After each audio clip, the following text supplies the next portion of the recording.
Ito 10 elements bracelet ay order ito ni sir. Maliit lang kasi yung kanyang wrist, kaya sabi niya paliliitin ko daw itong 10 elements. At buti na lang sa pagtingin ko sa stock ko, meron pa siyang kaunti na natira na medyo maliit, kaya ginawaan ko lang siya ng maliit na 10 elements na bracelet para hindi maluwag sa kanyang wrist. So ito, pinas forward ko na lang yung aking paggawa ng kanyang bracelet. At after ko itong magawa, pinahiran ko ito ng virgin coconut oil o langis ng niyog para manatiling makinis, manatili siyang maganda tignan. So ganito lang ang pag-alaga sa 10 elements na bracelet. Paminsan-minsan pahira ng virgin coconut oil o langis ng niyog para manatiling makinis.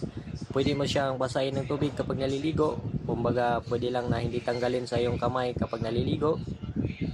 Pwede lang din na alisin. Maganda rin naman kapag alisin para hindi siya palagyang nabasa ng tubig, hindi maiiba yung kanyang kulay, para hindi mo na siya gaanong papahira ng langis ng niyog, ay okay pa rin siya tignan. Kasi pag palagyan siya nababasa at nalagyan ng sabon, kailangan mo na siyang linisan o brushan.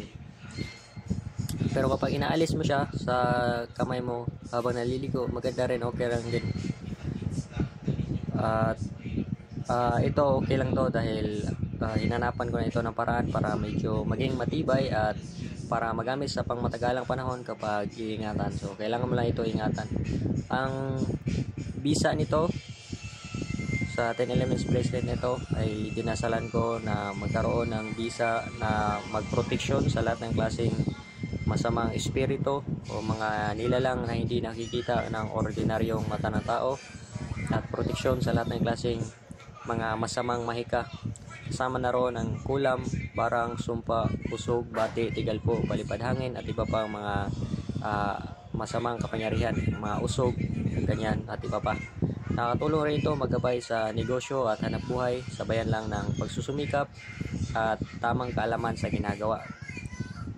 Kasi ito lang ay magiging gabay para kahit papaano mabawas-bawasan ng konti ang kamalasan sa iyo. Kasi minsan ang tao ay maraming mga negatibong enerhiya sa katawan, lalo na pag kinakapitan pa ng mga negatibong espiritu, kaya nagkakaroon siya ng kamalasan. Kaya kahit sa ganito ay mababawas-bawasan, alis yung mga masama na nakakapit sa katawan ng tao. Sabayan din niya ng pagsusumikap at tamang kaalaman sa ginagawa, dahil siya din naman ang kikilos at gagawa.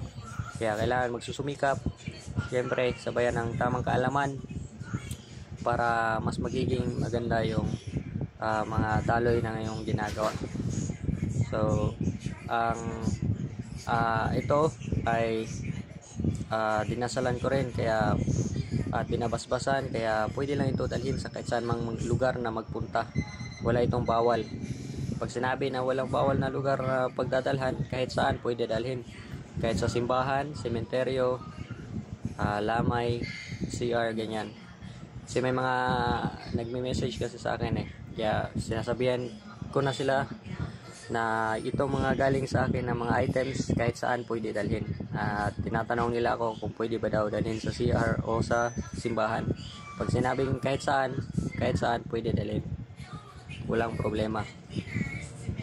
At kung meron naman kayong 10 elements na bracelet, ay huwag niyo itong sundin itong mga sinasabi ko kapag hindi ito galing sa akin, dahil iba-iba po kasi kami ng mga pamamaraan dito.